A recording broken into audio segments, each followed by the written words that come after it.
Bon, la guerre du petit électroménager.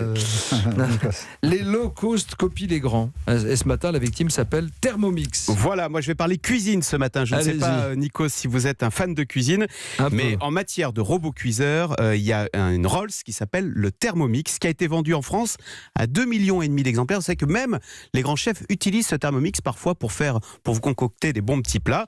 Mais voilà, ce robot a un prix, il est vendu quand même, pour la dernière génération, 1 300 € pièce. Alors pourquoi il a ce prix ? Le Thermomix, c'est la qualité allemande, c'est un robot d'origine allemande, et la main-d'œuvre est française. Ce robot est fabriqué en France, à côté de Châteaudun. Et alors hier, coup de tonnerre, Lidl a dégainé dans ses magasins une imitation de ce Thermomix vendu 4 fois moins cher.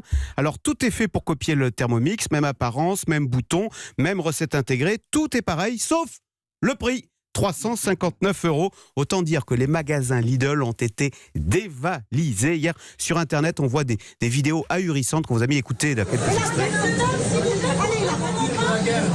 Très impressionnant. Vous n'avez pas vu des queues aussi impressionnantes oui, dans il y des avait des magasins centaines de gens qui faisaient la queue devant les magasins Lidl. Bon, alors c'est made in où le nouveau Thermomix là ?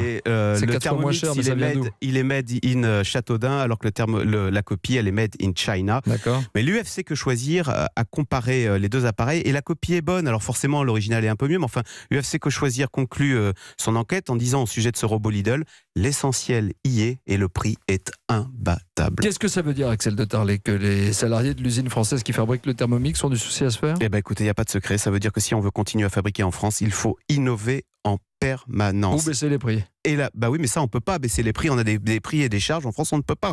La Chine sera toujours moins chère. Mais la bonne nouvelle, Nikos, c'est que c'est possible. Et on en a la preuve. En France, nous avons Seb, entreprise française, qui est le numéro 1 mondial. Vous entendez ? Mondial du petit électroménager. Pourquoi ? Parce que Seb a toujours un coup d'innovation, un coup d'avance en matière d'innovation. Ils ont inventé, par exemple, l'Actifry. C'est idiot, c'est pour faire des frites sans huile. C'est vendu très cher, mais ça cartonne. Ça a été vendu à des millions d'exemplaires. En ce moment, ils sortent le Steam Up, qui permet de faire la vapeur, mais les légumes conservent leur goût. Vous savez, ils n'ont pas ce goût délavé. Ça va être un carton. Il n'y a pas de secret.